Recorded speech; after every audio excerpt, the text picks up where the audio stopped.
como les decía, estas enfermedades exantemáticas, pues prácticamente son lesiones que nosotros vamos viendo en la piel, algunas lesiones características que van a tener diferentes elementos. Antes de pasar o ver lo que son las patologías en sí, aquí vamos a ir viendo algunas características bien típicas que vamos a ir reconociendo. Eritema, ¿qué es un eritema? Ustedes ya lo han visto ver en dermatología, incluso en infectología.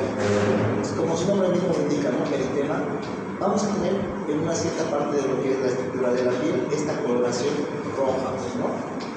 Roja, y en algunos de estos pues van a tener una distancia, como que dice, o van a tener una longitud o un diámetro característico y una limitación característica. Entonces, estos halos eritematosos o eritemas, vamos a nosotros conocerlas como máculas, aquellas que van a tener de diámetro menor a 1 centímetro. Pero cuando estas van a ser más de 1 centímetro, por ejemplo, acá, si estas van a estar bien limitadas, las vamos a conocer como manchas eritematosas, ¿ya? Entonces, mayor a 1 centímetro conocemos como manchas eritematosas, y menos de 1 centímetro como unas máculas eritematosas. Esto es importante para que nosotros vayamos, como que dice, distinguiendo las características de estas estructuras para que podamos hacer el diagnóstico de algunas enfermedades exantemáticas. Por ejemplo, las pápulas. ¿Qué son las pápulas? Nosotros vamos a tener aquí prácticamente en la piel una sobreelevación o sobrelevantamiento nodular, característicos de estas estructuras, aquellas que van a ser, como que dice, menores a 1 centímetro, las vamos a conocer como pápulas. Pero aquellas que van a tener mayor a 1 centímetro, pues esta sobreelevación de estas estructuras, vamos a denominarlas como placas. ¿Ya? Pues ya tenemos lo que son los eritemas, las pápulas, las placas, y vamos a ver otro componente que son las vesículas. Vesículas, ustedes recuerden, prácticamente estas son, como que dice, las definimos como bolsitas que van a estar con algún contenido dentro, y aquí pues vamos a ir viendo que aquellas vesículas que sean menor a 0.5 centímetros hasta 1 centímetro, pues van a tener esta característica, o las vamos a denominar como vesículas. Aquellas que van a ser mayor a 1 centímetro, pues se las conoce como ampollas. Algo característico de estos es que en esas bolsitas o esas vesículas vamos a tener una secreción sebosa o un líquido transparente. Pero si nosotros tuviéramos en esas estructuras este tipo de secreción que sean purulentas, pues prácticamente las vamos a denominar como pústulas. ¿Ya? Entonces, estos son los elementos característicos que vamos a encontrar en estas enfermedades exantemáticas. Entonces, vean ustedes características propias. Vamos a ir viendo de qué enfermedades van a ser propias todas estas imágenes que vemos acá, o todos estos tipos de exantemas. Por ejemplo, miren acá, maculopapulosa multiforme. O sea que estas, en acá vamos a encontrar, ¿qué habíamos dicho que son las máculas? Son manchas eritemas de qué diámetro. Entonces, papulosas, como su nombre mismo lo indica, pápulas, van a tener una sobrelevación, etc. Entonces, aquí vamos a ir viendo, por ejemplo, acá tenemos también el electrodérmico escarabatiforme. Entonces, algunas estructuras, esto creo que es a gritos, vamos a decir que son vesículas ampoliosas. Y tenemos acá también otro tipo de lesiones, el retículo estoneado o retículo granular, como lo llaman, y las urticarias aronosas, y vamos a purpurar petequias. Vamos a ir viendo algunas características especiales que vamos a ir viendo. ¿Cuáles son las características de estas enfermedades exantemáticas? Las lesiones elementales, o sea, esas lesiones características que hemos visto en las anteriores imágenes, van a tener alguna de estas características típicas, alguna de estas infecciones o enfermedades exantemáticas. La distribución también va a ser muy importante, porque vamos a ver que hay algunas que van desde la parte de la cabeza o céfalo caudal, la forma de la distribución, Y vamos a ir viendo también algunas que van a ser centrípetas, o sea, de la parte central a la parte externa. ¿Ya? Y en la forma de inicio, la mayoría de estas enfermedades exantemáticas tienen un tiempo que lo llamamos tiempo prodrómico, un tiempo que vamos a tener alguna sintomatología, como que dice, enseñándonos o previniéndonos que va a haber algún tipo de lesiones o erupciones. La mayoría de estas, este tipo prodrómico, la mayoría de estas infecciones tienen algo característico, que es la fiebre. No todos, pero la mayoría de estas tienen esa característica. Pero también vamos a encontrar en estos tipos de lesiones, aparece la fiebre, cae la fiebre y empiezan a aparecer estos tipos de lesiones o estos tipos de exantemas. ¿Ya? Entonces, algo característico también de estas enfermedades exantemáticas, la mayoría de ellas son producidas por virus, la mayoría. Vamos a ir viendo algunas, por ejemplo, una que vamos a ir viendo que es producida por una bacteria, pero ya vamos a ir identificando que la mayoría son producidas por virus. Entonces, ¿qué quiere decir entonces esto? Que van a ser autolimitantes. ¿Ya? Entonces, la coloración, algunas características que también vamos a ir mencionando en el tipo de coloración que vamos a ir viendo en estos halos o en estas lesiones eritematosis. Por ejemplo, aquí tenemos una erupción maculopapular, máculas y algunas pápulas, ¿no? Entonces, ¿qué les impresiona? Yo creo que esta no es la primera clase que están llevando ustedes de estas enfermedades exantemáticas, ¿verdad? ¿Qué les parece esto? ¿Qué creen que es? Erupción maculopapular. ¿Qué les viene a la cabeza? Para que un poquito, ya, así. Erupciones maculopapulares. Aquí están las pápulas, algo de máculas. ¿Qué creen que puede ser? Eso. Una característica bien importante de erupciones maculopapulares es la sarampión. Igual ahí vamos a ir viendo algunas características para que podamos ir, como quien dice, llegando al diagnóstico por lo que es la anamnesis. Por ejemplo, una erupción pápulo-vesicular, que son pápulas y además también vamos a ir viendo vesículas. Vesículas. ¿Qué puede ser? Pápulas y vesículas. Exacto. Algo característico, varicela zoster. Vamos a ir viendo también algunas características de estos. Entonces, por ejemplo, para hacer lo que es el diagnóstico, nosotros vamos a basarnos como en todas las patologías, en lo que es la anamnesis, el estadio clínico, bueno, y tal vez algunas pruebas complementarias, pero generalmente utilizamos algunas pruebas complementarias porque con todo esto podemos llegar a lo que es el diagnóstico. ¿Qué vamos a ir viendo nosotros acá? La edad. Será importante saber la edad de cuando veamos niños con estas enfermedades exantemáticas. Es muy importante la edad porque van a ser características de algunas edades. ¿Ya? De los síntomas previos al exantema, síntomas concomitantes, antecedentes de contagio. Todas estas características van a ayudar y nos vamos a ayudar con lo que es esta exploración física y vamos a llegar lo que es a ese diagnóstico. Entonces, por ejemplo, miren, aquí tenemos lo que es la edad. Si nosotros vemos estos exantemas, cualquiera de estos exantemas, en niños menores de 4 años, ¿qué voy a pensar? Puede ser un enterovirus, puede ser un adenovirus, un parachovirus, un virus tipo 6 y tipo 7. Entonces, pero si estos niños están en la etapa escolar, pues la mayoría de estos exantemas puedo pensar que es un parvovirus. En los antecedentes es importante pues, preguntar el estado vacunal. Por ejemplo, ahora ustedes se van a dar cuenta de que una de las enfermedades que se están erradicando, como es el sarampión, ya la volvimos a ver. Si ustedes escucharon ahí en noticias, algo así, no hace mucho, nuevamente casos de sarampión. Ya, desde el 2018 han empezado a rebrotar estos casos de sarampión que comúnmente o anteriormente estaban, como quien dice, erradicados por la vacuna. ¿Qué pasó después del COVID?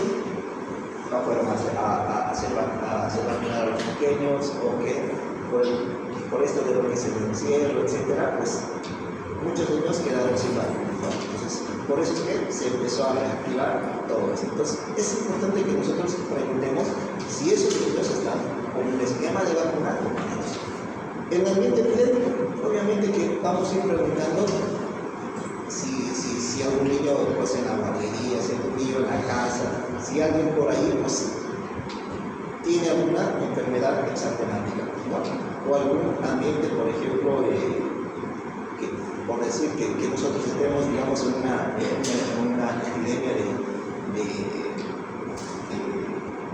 varicela, por decirlo. Entonces, pues vamos a ir preguntando pues, algunos factores, incluso también lo que son los viajes, alguna ingesta de fármacos, que también alguna ingesta de los fármacos pueden producir también estas enfermedades exantemáticas y no necesariamente ser de causa viral o de causa infecciosa, ¿no? O bacteriana.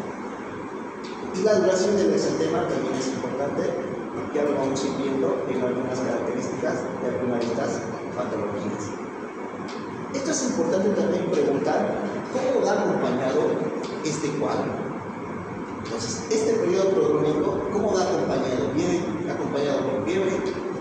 ¿Es subfebril o no causa ningún tipo de fiebre? Entonces, ¿cómo va? Y si viene afectado, digamos, la parte de la mucosa, por ejemplo, si hay una afectación a la mucosa, podemos pensar en sarampión, en varicela, principalmente en estos dos. Ya vamos a ir viendo algunas características típicas de esas lesiones que van a aparecer o van a afectar a las mucosas. Si hay una afectación del sistema respiratorio, adenovirus, sarampión, varicela. La mayoría de estas enfermedades exantemáticas, también uno de sus factores principales, que pueden ser, como que dice, algo asociados a todos estos síntomas respiratorios. Algunos de ellos se van a presentar primero como si estuviesen resfriados estos niños. Entonces, y después de esta característica de la fiebre, pues vamos a ir teniendo la aparición de estos exantemas. Síntomas digestivos. Si hay síntomas digestivos, pues pensaremos en un adenovirus, en un enterovirus. Si hay un prurito, pues parvovirus, B19, algovirus, zika, varicela, herpes zóster. Principalmente de este parvovirus, acuérdense, cuando tengamos prurito. Y artrarias, artritis, el parvovirus B19, rubiolas, algovirus, virunia, síntomas neurológicos como el enterovirus, algovirus y virus del Nilo occidental. Ahí vamos a ir viendo algunos síntomas clínicos que podrían estar acompañando. Cuando veamos estos tipos de lesiones, estas enfermedades exantemáticas, como vean ustedes, los vamos a clasificar en exantemas, si son estos vesiculares, si son estos maculares, si son estos eritemosos. Entonces, de acuerdo a esto, nosotros vamos a identificar qué tipo de características o qué tipo de enfermedades exantemáticas vamos a tener. ¿Ya? Entonces, si esas vesículas tienen algún líquido claro, pues si esto es un exantema vesículo-fibroso, pues voy a estar pensando en la varicela zóster como principal. O si esto es pustular, pues voy a estar pensando pues, en una psoriasis, en algo infeccioso, ¿no? Si son pápulas así, exantemas papulares, una urticaria. Pero ahí así vamos a ir nosotros identificando y haciendo lo que es el diagnóstico de estas patologías. Vamos a mencionarlas. Esto de lo que son las denominaciones, ahí van a ver incluso los exámenes de la residencia, si se los van poniendo. Algunas veces no se les pone como sarampión, se les pone como primera enfermedad, segunda enfermedad, tercera enfermedad, cuarta enfermedad, quinta enfermedad y sexta enfermedad. Las más preguntadas así con esos nombres son la quinta enfermedad y la sexta enfermedad, para que simplemente ustedes recuerden y no caigan en esa trampa de las preguntas. Entonces, la primera enfermedad la conocemos como sarampión, la segunda la escarlatina, la tercera es la rubiola, la cuarta es el Pilatomyces, la quinta tenemos el eritema infeccioso o quinta enfermedad o megalotema. Y la sexta tenemos ya prácticamente ahí el exantema súbito, también denominada como reacción infantil o sexta enfermedad. Entonces, otros nombres para que ustedes vayan como quien dice conociéndolos y no les hagan ningún burro. Por ejemplo, en algunas preguntas les dicen aquí esta enfermedad tenemos estas características y te describen al infeccioso. Entonces, sería bueno. Vamos a empezar con lo que es el sarampión. Vamos a ver más rápido esto. No vamos a entrar en detalle, digamos, a las características, digamos, de virus, etcétera, pero sí vamos a ver algunos conceptos importantes, ¿ya? El sarampión es una enfermedad que hemos dicho, evolutiva, es una enfermedad que se va a caracterizar por ser febril y va a ser esta de una característica aguda y sobre todo va a ser altamente contagiosa, ¿ya? ¿Qué lesión, qué tipo de lesión vamos a encontrar? Vamos a encontrar aquí dos tipos de lesiones, enantemas y exantemas. ¿Será lo mismo? ¿Cuál es la diferencia?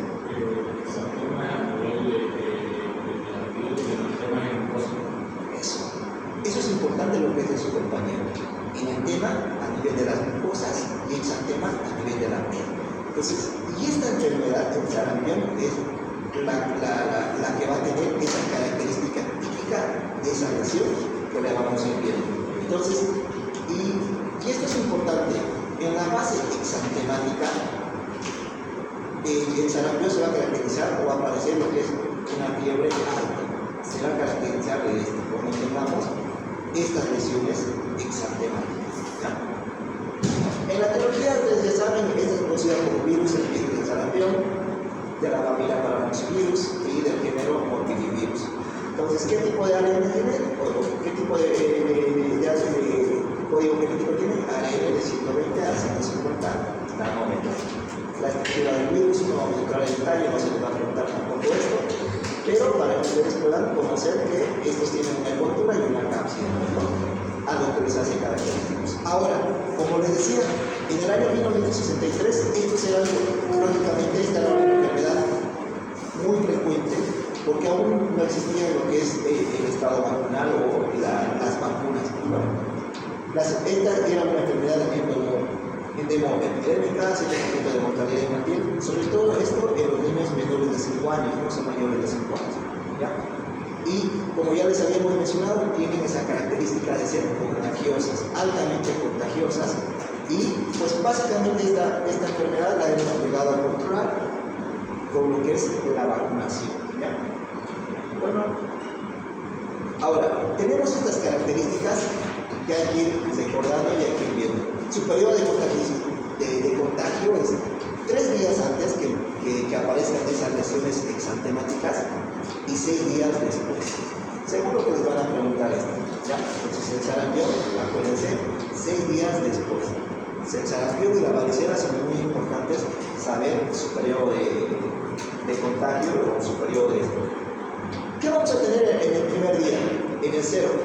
Prácticamente estos virus, el virus del sarampión, pues prácticamente va a ingresar o va a llegar a afectar lo que es el enteroconjuntival, va a afectar a la mucosa del tracto respiratorio, incluso vamos a tener también la afectación de la mucosa en la parte de lo que es ocular, y pues estos van a producir una infección o una invasión a nivel del epitelio, y ahí vamos a entrar en lo que es la replicación de estos virus.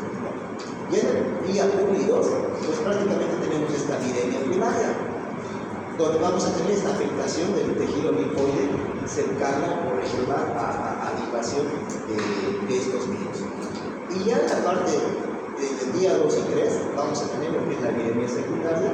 Ya esto se refiere sobre todo a lo que es la diseminación de estos virus ya sobre los órganos del sistema linfo-reticular, ¿ya?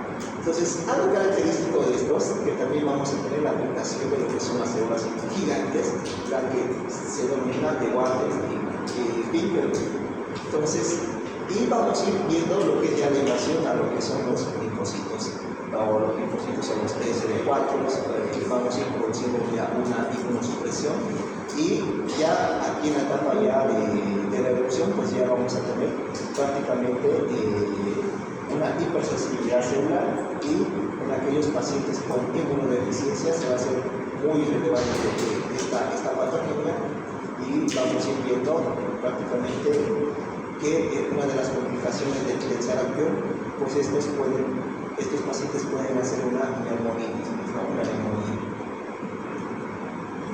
Transmisión, el gráfico lo dice, prácticamente estas partículas se van a transmitir por el aire. Estos virus pueden permanecer acá por una hora, y es por eso que siempre se nos recomienda a que el ambiente tiene que ser abierto, un ambiente donde el aire esté pues corriendo. Bueno, los pacientes pueden transmitir la infección 3 días antes del exantema y 6 días después de su inicio. Recuerden eso. Ahora, ¿cuál va a ser la clínica? El periodo de incubación de 7 a 21 días es prácticamente el periodo donde va a ingresar el virus, donde va a ir a afectar el tejido linfoide, todo lo que ya hemos mencionado anteriormente. Este periodo prodrómico es el periodo donde vamos a tener esa sintomatología como si el paciente estuviese descuidado. Y se lo llama catarro. Entonces, ¿cuánto dura? 4 o 5 días. Y aquí vamos a tener, en este periodo prodrómico, acuérdense, vamos a tener esto de lo que es la afectación enantemática de esta enfermedad. Ya prácticamente vamos a tener una invasión o la parte viral, la viremia secundaria, y vamos a tener esto que es característico del sarampión, las manchas del COVID, ¿no? Que las vamos a ver en un 40-70%. ¿Y cómo las vamos a ver? Prácticamente, porque no hay un dibujo, posiblemente lo voy a mostrar otro. Pero aquí recuerden ustedes, ¿en qué periodo vamos a ver este periodo enantemático? En el periodo prodrómico. Siempre vamos a tener este periodo o estas erupciones, estas lesiones enantemáticas, antes de que aparezcan las exantemas o las lesiones en la piel. ¿Ya? Una vez que evidenciamos esto, posteriormente a los 2 o 3 días vamos a tener esas lesiones exantemáticas características del sarampión. Y luego tenemos el periodo de efervescencia, porque prácticamente donde vamos a tener ya lo que son las lesiones van a estar en remisión, que dura de 4 a 6 días, y vamos a ir viendo algunas características. Esto es importante que ustedes recuerden. Periodo prodrómico, catarral y enantemático. Catarral, que hemos dicho, 3 tipos de características principales que nosotros vamos a ver comúnmente, podríamos ver en un respiro. ¿Qué vemos? 2, vemos rinorrea, vemos conjuntivitis. 3 tipos de características. A eso se llama triple catarro o el periodo catarral. ¿Ya? Las características. Primero el paciente va a tener esto, y luego vamos a tener esa aparición enantemática, y luego vamos a tener la aparición de los exantemas. Entonces, el síndrome de Stevenson pues prácticamente es una afectación a nivel de la conjuntiva ocular, donde vamos a tener un halo medio blanquecino, eritematoso, a nivel de lo que es estas estructuras, ¿no? Entonces, en este periodo prodrómico vamos a también tener un compromiso del estado general. El paciente va prácticamente a encontrarse, como que dice, desganado, vamos a encontrarlo como característico de que ese niño está como que dice enfermo, ¿no? Sobre todo, ¿por qué? Porque vamos a tener esto, la fiebre. La fiebre es uno de los aspectos que le va a caracterizar a esta enfermedad exantemática. Y luego tenemos lo que es el edantema. ¿Qué es el edantema? Pues prácticamente vamos a ver y denominar aquí a las manchas de COVID. Y estos van a aparecer de 1 a 4 días antes de lo que es el exantema. Nosotros vamos a ver esto, como su compañero indicó, vamos a ver estas lesiones a nivel de lo que es la mucosa.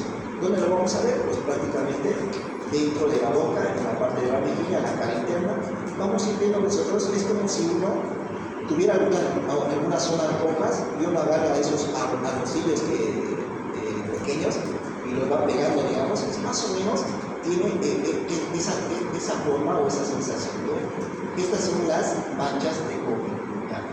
¿Dónde los vamos a ver? Es característico de estos pacientes con sarampión. Entonces vamos a ver estas lesiones antes de que aparezcan los exantemas. Entonces, manchas de COVID. ¿Característico de qué? Sarampión. Ahora, el periodo exantemático, ya el periodo donde vamos a tener esas lesiones características típicas del sarampión, pues prácticamente vamos a tener, ¿qué característica? Máculo-papular, máculo-peritematoso, y va a tener una distribución cefalocaudal, o sea, de arriba para abajo. ¿Ya? Entonces van a ver ustedes esa característica que el primer día, pues si uno va, incluso se fija detrás de lo que son las orejas, y es donde vamos a tener una de las lesiones o afectaciones de esta enfermedad, ¿no? Al segundo o tercer día, pues prácticamente ya vamos a tener la afectación o esas lesiones exantemáticas ya en los pies y ya una vez llegado a la parte de lo que son los pies, la parte de la cara o de la cabeza, pues vamos a estar en ese periodo de desvanecerse estas lesiones maculopapulares o maculoeritematosos. Al tercer día la erupción palidece y al cuarto día cambia el color a pardos. Y esta es la cronología del exantema. Es como si nosotros aquí le echáramos como que dice algún tipo de pintura, pues vamos aquí teniendo lo que son las lesiones. Esto va a ir bajando y prácticamente vamos a tener la afectación de todo el cuerpo y vamos a ir teniendo esta forma de desaparición también, ¿no? Lo que primero se afectó pues va a ir también desapareciendo así paulatinamente, ¿ya? Entonces es la cronología de esta enfermedad. Entonces recuerden, céfalo caudal, una de las características, y es de ese dente. No vamos a tener estas características, ustedes no van a ver primero estas lesiones en pie y luego último en cabeza, sino tiene esa característica primero en cabeza y luego vamos a ir viendo esas lesiones a nivel de las extremidades inferiores. Bueno, tenemos este periodo exantemático. Algo característico, estas lesiones al pequeño no le van a producir ningún escozor, no es pruriginoso, ¿ya? Entonces, como hay otras lesiones que sí son pruriginosas. Entonces, y estas se van a ir, como que dice, descamándose. Estas lesiones que van a estar ya en un periodo ya en el periodo de su revisión, pues ya vamos a ir teniendo lesiones descamativas y vamos a tener como si la piel de ese niño pues se estuviera desprendiendo, ¿no? Y empiezan a aparecer los síntomas, empiezan a desaparecer los síntomas y desaparecen más o menos a los 5 a 7 meses, ¿ya? Entonces, el periodo de efervescencia, pues prácticamente ya es el último periodo. En estos niños vamos a tener lo que es la desaparición de estas erupciones de 5 a 7 días, y en estos niños probablemente también puede volver, como quien dice, a aparecer nuevamente la fiebre y en su último grito, como dice, de la enfermedad, ¿no? Y en estas lesiones vamos a ir encontrando nosotros esta pigmentación parduzca secundaria a esa descamación de esas lesiones, ¿no? Bueno, ahí tenemos lo que es la evolución de los síntomas y signos, y recuerden el periodo de incubación 10 a 12 días, el periodo prodrómico que vamos a tener de más 3 días, el periodo exantemático que vamos a tener, por ejemplo, más o menos hasta los 7-10 días, y el periodo de convalescencia.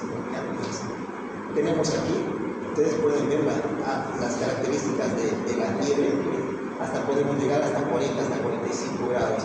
Incluso por eso en estos niños, cuando uno sospecha de un sarampión, tiene que estar bastante vigilante en cuanto a lo que es la fiebre, porque estos niños hasta pueden convulsionar si no les llegamos a controlar esa fiebre, ¿no? El exantema que vamos viendo, las manchas de cono, la conjuntivitis, la tos, la rinorrea, y la tos que casi en todo lo que es el periodo de la evolución de los síntomas va a estar todavía presente, ¿no? Ahora, ¿cuáles son las complicaciones? También suele ser pregunta de lo que son los exámenes. La principal complicación, o sea, la principal complicación de estas enfermedades son las otitis medias agudas, pero la que es más grave de las complicaciones puede ser la neumonía.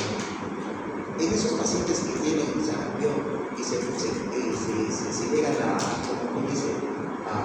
complicar con una neumonía, pues esta puede ser la causa principal de muerte de estos niños. ¿Por qué? Porque puede ser causas virales, puede ser causas bacterianas, y luego tenemos esta otitis media aguda, que es la más común, pero no es la que le va a llevar a la muerte, como dice.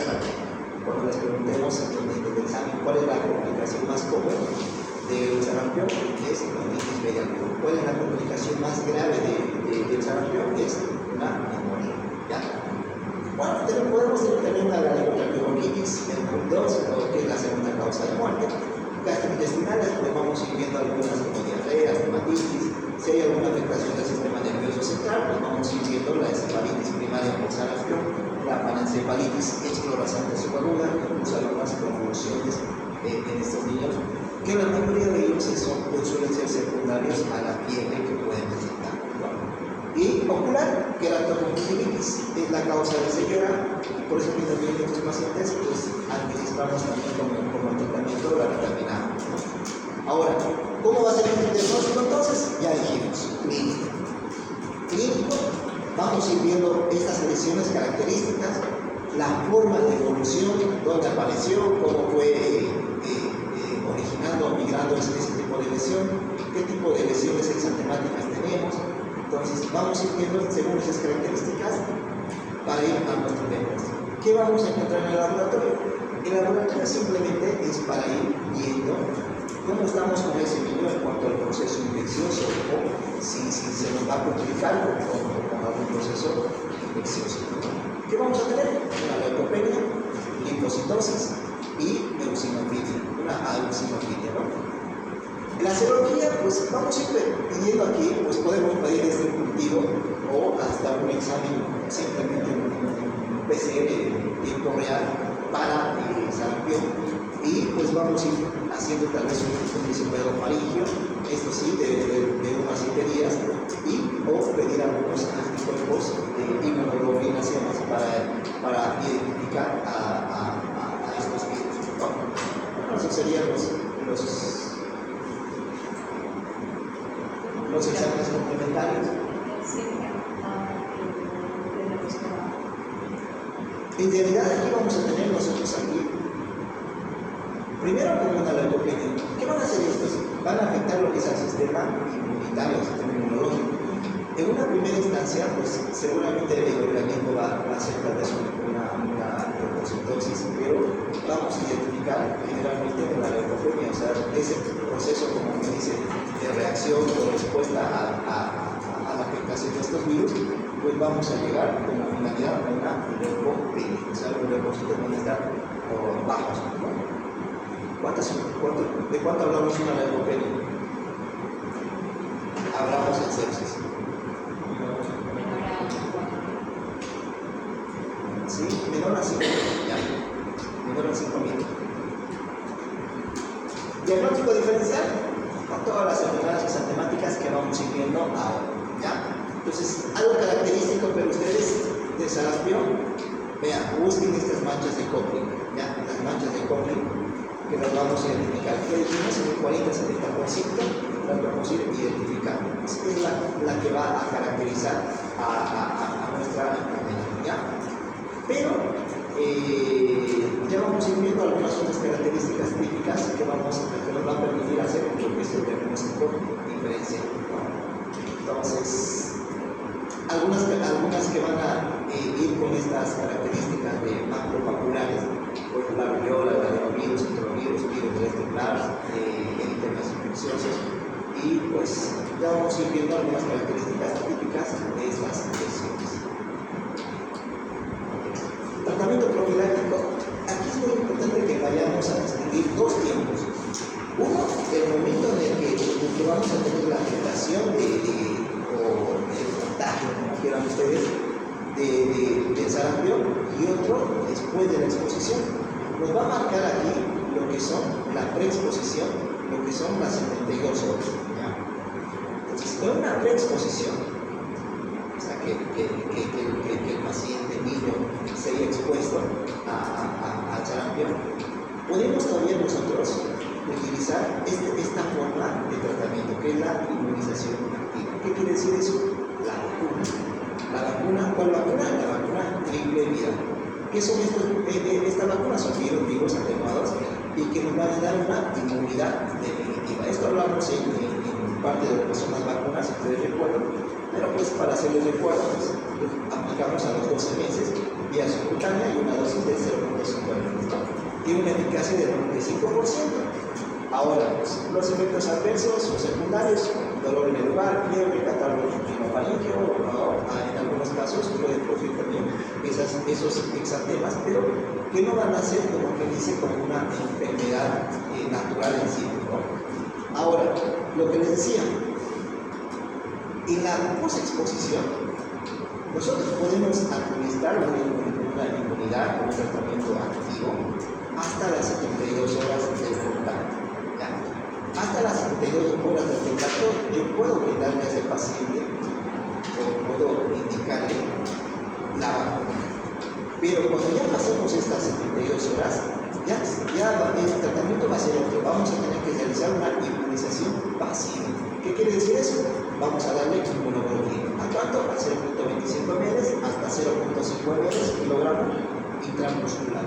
Entonces, si quieren, vamos a hacer esto en menores de 6 meses, embarazadas, pacientes con alguna enfermedad inmunodepresiva, trasplantados, más de 72 horas de la exposición.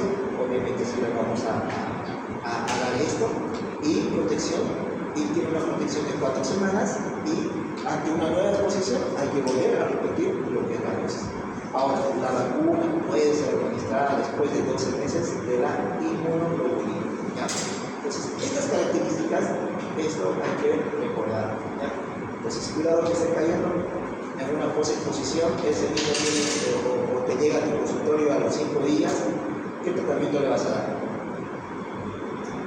Ya no le vas a dar esto, no le vas a dar, le vas a ofrecer este tratamiento de una inmunización pasiva. ¿Por qué? Porque a los 5 días, más de 72 horas, ya vamos a ir viendo que no le va a servir pues una vacuna activa. Algo para poder diferenciar profilaxis post-exposición en personas susceptibles al sarampión, individuos susceptibles, lactantes menores de 6 meses, habíamos mencionado, de 0 a 5 meses, madres inmunes, madres no inmunes, y madres inmunes, pues la vacuna del sarampión, pues no, la inmunoglobulina tampoco se le va a ofrecer, la de madres no inmunes tampoco la vacuna, y la inmunoglobulina sí se la podemos ofrecer a esa dosis. Y en otros lactantes de 6 a 11 meses podemos ya utilizar la vacuna y también la inmunoglobulina, de acuerdo a las características mismas que ya hemos mencionado. Y en los lactantes mayores entre iguales a 12 meses igual podemos ofrecerle la vacuna y la inmunoglobulina no. En mujeres gestantes, eso es importante, en mujeres gestantes incluso no podemos administrarlo lo que es la vacuna antisarampiónica. Entonces, en ellos, si tenemos en estos estadios, pues vamos a ofrecer únicamente esto. Bueno, en pacientes inmunodeprimidos tampoco puedo administrar las vacunas porque ya hemos dicho que son virus atenuados, ¿no? Pero sí podemos ofrecerlos las inmunoglobulinas. Ahora, el tratamiento es prácticamente sintomatológico. ¿Qué vamos a hacer? Vamos a tratar al paciente, vamos a dar el suplemento de vitamina A, que ya habíamos dicho, pues este suplemento de vitamina A. Vamos a ir dándoles de mayores de 1 año 200.000 unidades internacionales, en 6 meses a 1 año, niños de 6 meses a 1 año, 100.000 unidades internacionales, mayores a 6 meses, pues 50.000 unidades internacionales. Ahora, esto en los lactantes menores siempre debe vigilarse diariamente la membrana timpánica, que habíamos mencionado, cuál es una de las complicaciones más comunes otitis media aguda. Entonces, siempre hay que ir viendo las complicaciones a este nivel y estar siempre alertas a la complicación grave que es a nivel pulmonar, que es una neumonía, ¿no? In vitro, el virus del sarampión susceptible a la ribavirina puede administrarse por vía intravenosa, bien aerosol para tratar a niños gravemente enfermos y inmunodeficientes que padecen la ribavirina. ¿Ya? Pero pues esto en estadios así como 15 graves y en niños sobre todo inmunodeprimidos, ¿no? Ahora, algunas características de la vacuna que ya las hemos mencionado cuando hablamos de vacunas en sí, pues para que ustedes simplemente la puedan recordar en cuanto a sus efectos adversos y contraindicación. ¿Qué no viene el tema? Pues vamos a ir viendo. Ahora, los menores de 6 meses, estos de entrada, si la madre fue afectada, la madre padeció de lo que es el sarampión, pues de alguna manera estos van a quedar en memoria y vamos a tener lo que es la inmunidad natural. Los anticuerpos maternos atraviesan la placenta fácilmente y también a través de la lactancia materna. ¿Ya? Si la madre adquiere la enfermedad durante el embarazo, el niño puede presentar este sarampión congénito. ¿Por qué? Por estas mismas características. ¿Por qué? Porque el virus atraviesa fácilmente lo que es esa barrera placental. ¿Ya? Bueno, las infecciones confieren inmunidad de por vida. Las mujeres embarazadas, sus anticuerpos van a penetrar fácilmente lo que es la placenta y a través de lo que es la leche materna, y vamos a tener una protección del feto hasta los 9 meses, que es una inmunidad pasiva transitoria. Entonces, ¿cuáles son las recomendaciones, criterios de supervisión? Cuando nosotros veamos todas esas complicaciones que ya hemos mencionado, y obviamente nos vas a referir cuando veas alguna de esas complicaciones. Si estás en un primer nivel, pues referirlas más a un segundo o un tercer nivel, ¿no? Y si no tiene ninguna complicación, obviamente puedes hacer su seguimiento, pues hacer el seguimiento cada tercer día, cada 72 horas, en caso que sea necesario. ¿Ya? Bueno, ahora tenemos la otra. Si hablamos de sarampión, tenemos que hablar de la rubiola. La rubiola también tiene algunas características importantes. En esto de lo que es la patogenia, estas erupciones van a ser prácticamente, vamos a tener algo característico que también va a ser febril, y también esos son altamente contagiosos. Pero algo característico de la rubiola son estos, las adenopatías que vamos viendo en estos niños. ¿Ya? Entonces, ¿cuáles son esas adenopatías? Ustedes en estos niños se van a ir a la región occipital, y en la región occipital van a ver esas adenopatías características de esta rubiola. Entonces, vamos a ir viendo algo característico de esta rubiola. Bueno, etiología, el virus de la rubiola, familia Togabilidae, género Rubiovirus, y el virus que va a producir eso, no vamos a entrar en detalle. ¿Y cuál va a ser la patología? Se va a producir la infección, vamos a tener una replicación de estos virus en el tracto respiratorio, y vamos a ir teniendo la diseminación hacia lo que son los ganglios linfáticos, y vamos a tener esa viremia. Esa viremia va a producir una liberación de estos virus, y vamos a tener posiblemente el periodo exantemático, esas lesiones características de la rubiola. Entonces, el periodo de mayor contagiosidad es de 5 a 6 días después de exantema. ¿Cuál era el sarampión?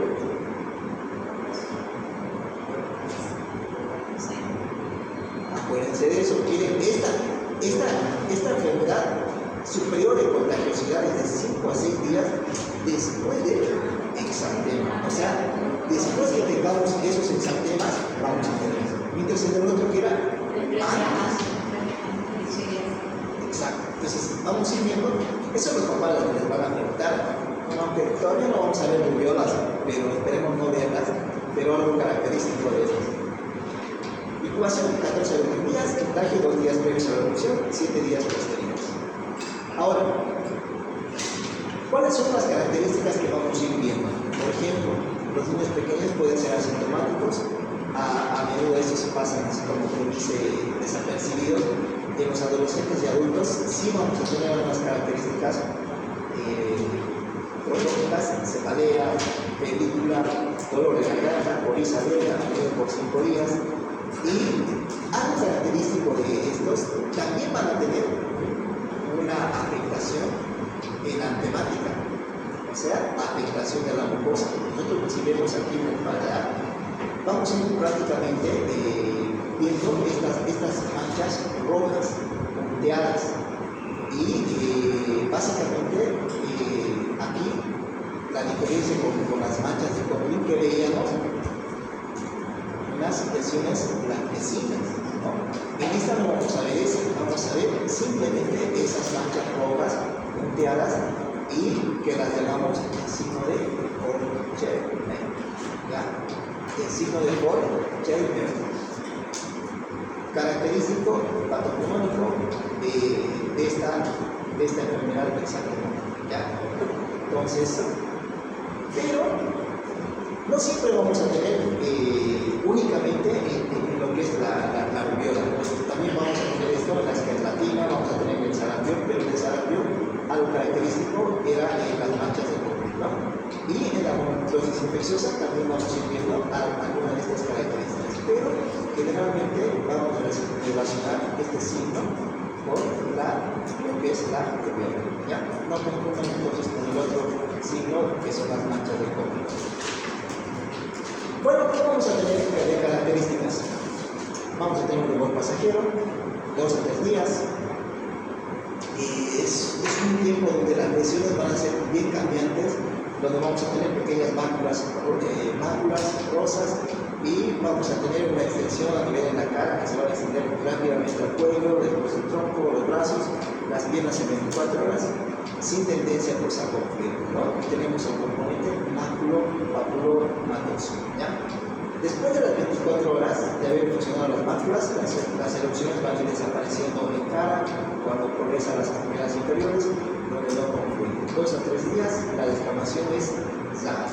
Entonces, estos prácticamente, como que dice, no es como el sarampión que se va a producir como una descamación de la piel, sino que estas se van a ir cayendo. O sea, es como si esas lesiones se secaran y se cayeran. Y vamos a tener otro tipo de características, ya no van a ser violáceas como en el sarampión, sino en estas van a dejar como una parte de la piel blanca, algo blanquecina, ¿no? Como si fuera así, mal en término, como si fuera una afectación de los ojos. Bueno, característico ya saben, adenopatías. Ya, pues vean estos. Las adenopatías retroauriculares son algo característicos que vamos a ver en estas erupciones exantemáticas de esta patología. Adenopatía cervical posterior, vamos a ver una mayor apertura para la palpación de las adenopatías, pues podemos ver acá, podemos ver acá, ¿no? Característico. Entonces, exantema máculo-papulomatoso, ¿ya? Entonces, ¿y qué van a tener? Van a tener también algo característico que es un bonito, ¿no? ¿Cuál era la diferencia con la otra? Si van a ir viendo ustedes alguna diferencia, pues prácticamente la otra no conocía esta, ¿no? Manifestaciones clínicas, periodo de incubación de 3 semanas, malestar general, adenomegalias en los retroauriculares, suboccipital, cervical anterior, cervical maculopapular multiforme, rosado y las manchas de von Chainer, ¿ya? Diagnóstico, ya saben, clínica, el laboratorio prácticamente es, vamos a ir a buscar si hay una leucopenia, si hay una neutropenia, una neutropenia leve, vamos a ir a identificar la inmunoglobulinas y encontrar lo que es la rubiola, ¿no? El diagnóstico diferencial, todas las enfermedades exantemáticas que ya hemos mencionado, pues aquellas enfermedades que van a estar teniendo también, y es importante que nosotros diferenciemos esto de las manchas de COVID con los signos de la rubiola en sí, y que prácticamente nos van a ayudar a diferenciar de lo que es el sarampión, ¿no? Bueno, la distribución, si hablamos de sarampión, traten siempre ustedes aprenderse este cuadrito para que ustedes puedan reconocer y hacer la diferencia entre el sarampión y la rubiola. Casi siempre se la van comparando porque son las características que tienen una similitud, ¿no? Características que pueden ayudarnos a hacer el diagnóstico diferente. El sarampión, por ejemplo, el color es rojizo pardo, la rubiola, como su nombre indica, es rosado. La distribución inicial, pues aquí vamos a tener en orejas, en la cara, el cuello, mientras acá en la cara y el cuello, las producciones cráneo-caudal en 3 días, esto es cráneo-caudal en 1 o 2 días, esto es más rápido. Incluso a las 24 horas ya podemos tener una afectación generalizada, ¿no? Las lesiones son concluyentes, cara, cuello, tórax, y aquí vamos a ir más raro con la confluencia en la rubiola. La resolución de 5 o 6 días, esto se resuelve rápido en 3 días, y la descamación pues es moderada en el sarampión, deja una piel hiperpigmentada, y aquí en la rubiola pues estos simplemente se desvanecen o caen, ¿no? Y las lesiones orales se pueden manchas de cobre, diagnóstico sarampión. signo de Port-Chamber, diagnóstico de rubiola. Entonces, ¿cuál es la diferencia entre estas dos? Porque también se les va a preguntar. Petequias en el paladar blando en el 90% de los casos, que simplemente son rojizas en este caso, ¿no? Y aquí sí vamos a tener ese halo o esas estructuras sobrelevantadas de color blanquecino. Complicaciones: trombocitopenia, artritis, encefalitis. Ahora, la rubiola periférica.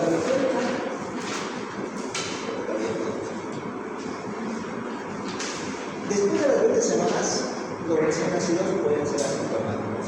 Esto es importante identificar en qué momento esa mamá va a contraer una rubiola.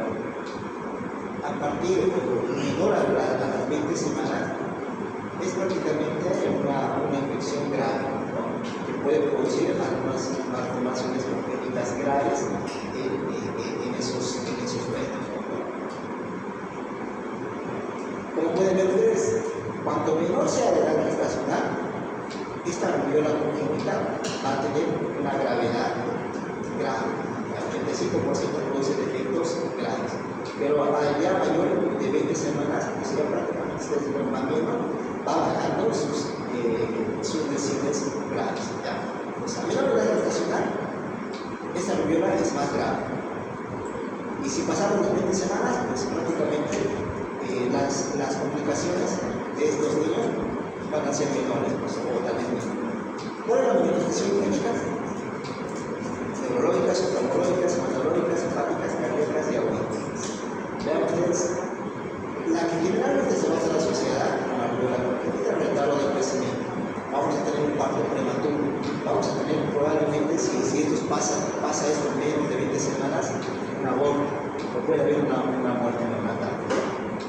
¿Cómo podemos verlos o identificarlos? Como la microcefalia, encefalitis, retardo mental, a nivel vascular, cataratas, la colonitinitis, glaucoma, a nivel hematológico pueden tener la anemia hemolítica, las leucopenias, los niños pueden tener ictericia, hepatosplenomegalia, algún tipo de hepatitis, y pues la consistencia del conducto arterial se hace en la parte cardíaca, la estenosis arterial pulmonar o una miocarditis, y en las auditivas por las ordenas.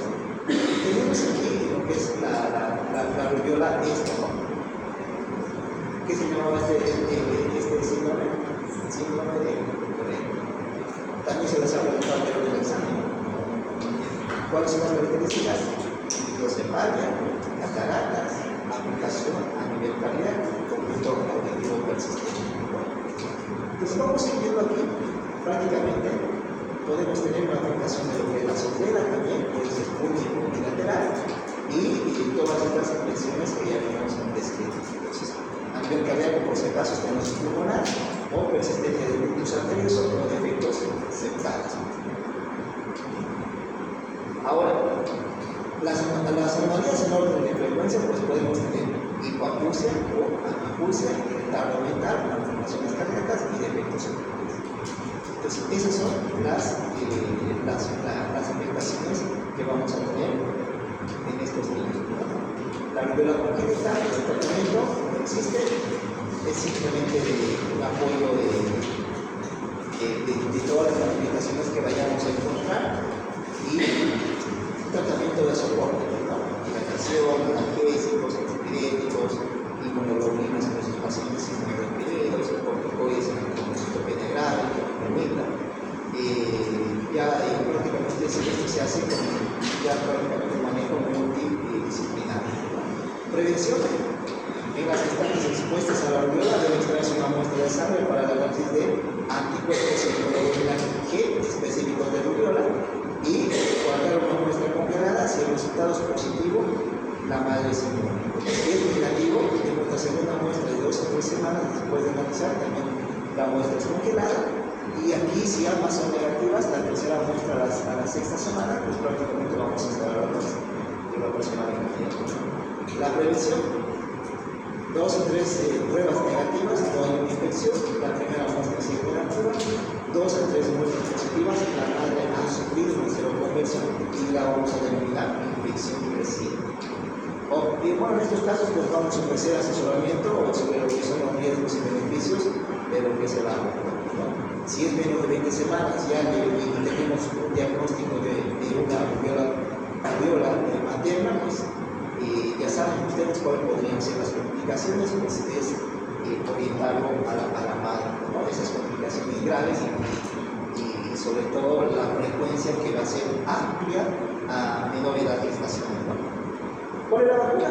Previral, CDP, sarampión, rubiola y papiera, primera dosis a los 12 y 23 meses y no debe administrarse durante la gestación. Por todo lo que hemos hablado, ustedes mismos se van a dar cuenta que es pecado mortal administrar que la mamá reciba esa vacuna. Pues. Pero si se produjo el embarazo en los primeros 28 días tras la inmunización, la paciente debe recibir asesoramiento sobre lo que son los riesgos para el paciente. Entonces hay que ir a hablarle a esa madre cuáles podrían ser las consecuencias después de la exposición a ese virus, ¿no? Tratamiento, no existe tratamiento específico de la viola congénita. Así es que el tratamiento es simplemente todo lo que vayamos encontrando, vamos a ir resolviendo a medida de las complicaciones que vayamos encontrando. Sospecha de enfermedad en el primer trimestre, la profilaxis de viola congénita, todo lo que hemos hablado, pues de una forma resumida. Cuando decimos cuando es infeccioso y cuando no es infeccioso. Estas son las complicaciones a nivel del sistema nervioso central. Pues, ya ven ustedes, daño en el desarrollo psicomotor, daño cerebral permanente, con retraso mental. Podemos tener la parencefalitis biólica progresiva y se inicia en el segundo decenio de la vida. Ya prácticamente estos pacientes pues, ya van teniendo complicaciones severas a nivel del sistema nervioso central. Bueno, la vacunación frente a la rubiola, pues es un pequeño resumen de todo lo que hemos ido hablando. Pues prácticamente las vacunas son muy importantes en esta patología. Ahora, la varicela. Tenemos aquí la varicela, bueno, esta es considerada como la prima infección por el virus llamado varicela zoster. Entonces, esta es una prima infección, ¿ya? Entonces, donde vamos a tener también estas características precisas en cuanto a lo que es la erupción o las lesiones exantemáticas que vamos a ir viendo. Bueno, incubación 10 a 20 días. Va a contagiar desde los 2 días previos a la aparición del exantema hasta la desaparición de lo que son las lesiones. Entonces, esa pregunta siempre de los padres te van a hacer esa pregunta. ¿Hasta cuándo va? Porque van a haber niños con varicela. Ahora hasta ahora podemos ver niños con varicela. ¿Quién no le ha dado varicela? A todos te ha dado varicela, ¿no? ¿No te ha dado? Bueno, anda con cuidado a pediatría. La varicela en la parte adulta tiene una afectación más grave que en los niños. Por eso incluso alguna vez hasta preguntan a los papás le dice doctor, en la guardería ayer han identificado a un niño con varicela. Entonces a mí no lo voy a mandar porque no quiero que se contagie. Muchas veces incluso hay que exponerlos. Es mejor que pasen de pequeños porque no la pasan mal. Claro, si controlamos la piel, controlamos esa sensación de lo que es el escozor, etc., pueden ir pasando bien. Y además si iniciamos la medicación de la ciclovir, y eso inmediatamente que nosotros veamos ese tipo de lesión, podemos aminorar más lo que son esas lesiones o esa gravedad de manera. Entonces, por eso es que mejor es acercarlos, que vayan, que jueguen más con eso. Porque ya los adultos van a ver personas adultas que les dan la varicela, tienen más complicaciones, les dejan marcas y la pasan bien. Bueno, pero el estado sintomático, prodrómico de unos días, con fiebre leve, moderada, exantemas pruriginosas, acuérdense de estas pruriginosas, entonces estas ya van a escocer. Vamos a tener máculas, vesículas y costas. Y estas son las características que vamos a ir viendo en algún momento de la fase de la afectación, las válvulas, vesículas y posteriores. Y es que nosotros por eso vemos todos esos tipos de lesiones, estas características de lesiones y decimos, aparece como cielo estrellado. Entonces, y es algo que también las vamos a escuchar en estas definiciones, determinado del cielo estrellado. Manifestaciones clínicas, ¿cuál van a dar? Fiebre, desaparece a los 2 o 3 días, ruido cuando se manifiesta en exantema vesicular. Vamos a tener estas características que ya les hemos mencionado y que lo conocemos como cielo estrellado. ¿Ya? Y eso tú lo ves en la espalda, tiene todas estas características y es pues como ahí aprendes todo lo que es la dermatología, qué son las lesiones, qué son las máculas, qué son las vesículas, qué son las vesículas, todas estas lesiones. ¿Ya? Bueno, ¿cuál es la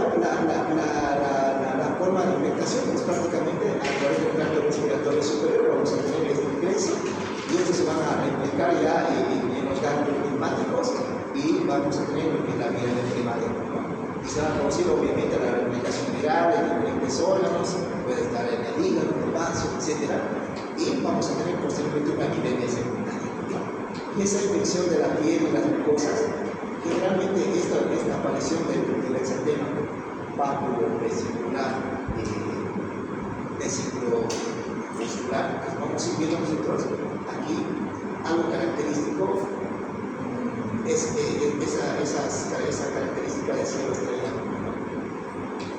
Bueno, tratamiento sintomático, antituberculosos, antitérmicos. En estos casos no hay que administrar la aspirina, la famosa aspirina, porque podemos producir el síndrome de veneno. Entonces, pecado mortal. Tratamiento antiviral. Dentro de las 24 horas del inicio de la erupción, podemos indicar mayor a 12 años, embarazadas, inmunodeficientes, niños con tratamiento con algún glucocorticoide, ya sea inhalados, y descontinuar si fuera posible, y darlos lo que es el aciclovir. ¿Ya? Entonces, el aciclovir, ¿cómo lo vamos a dar? Pues prácticamente las dosis que tenemos acá. Menores de 12 años, generalmente no es necesario, pero podemos administrar también terminamos el programa vía oral 4 veces al día. Mayores de 12 años, considerar la aciclovir vía oral, pues igual en estas dosis, pero los adultos ya las dosis son más amplias. En pacientes inmunosuprimidos, pues podemos dar el aciclovir endovenoso a 10 miligramos por kilogramo endovenoso cada 8 horas y pues prácticamente vamos administrando de esta forma. ¿Ya? Aciclovir. Es recomendable, pues ver la primera lesión que es característico de esto, le dan el aciclovir, tengan por seguro que van a minorar los efectos que podría tener ese niño.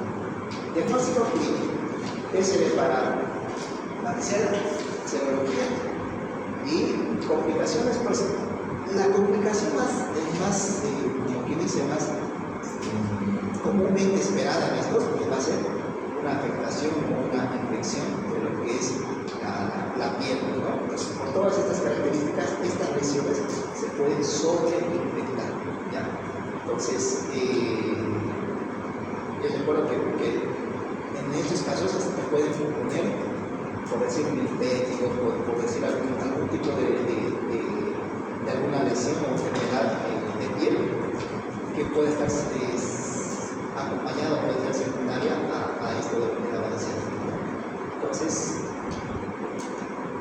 ¿qué les decía? Bueno, también podemos tener la varicela neonatal. Entonces, prácticamente por la transmisión transplacentaria, pues prácticamente vamos a tener la transición de la madre al hijo.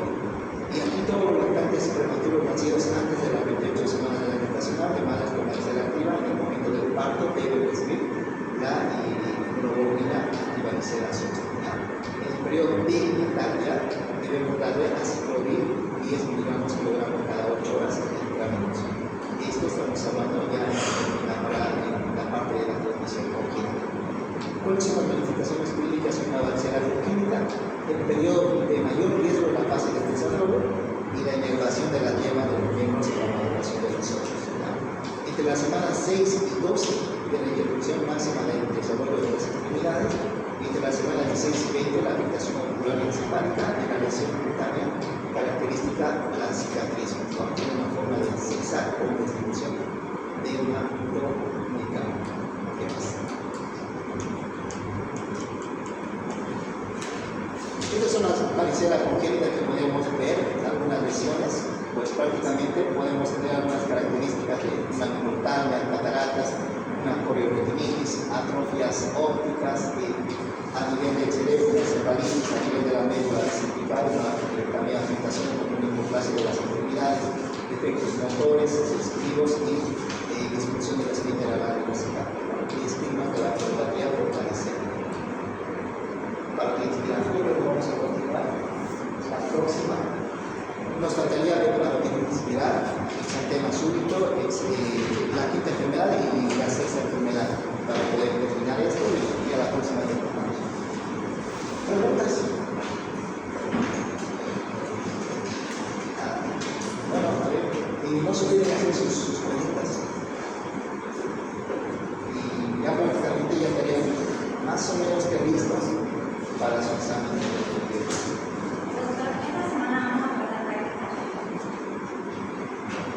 Sí, quedamos en eso porque tienen algo. Entonces, le tocaré ir a la primera semana. Sí, pero después de ustedes, yo estoy ahí.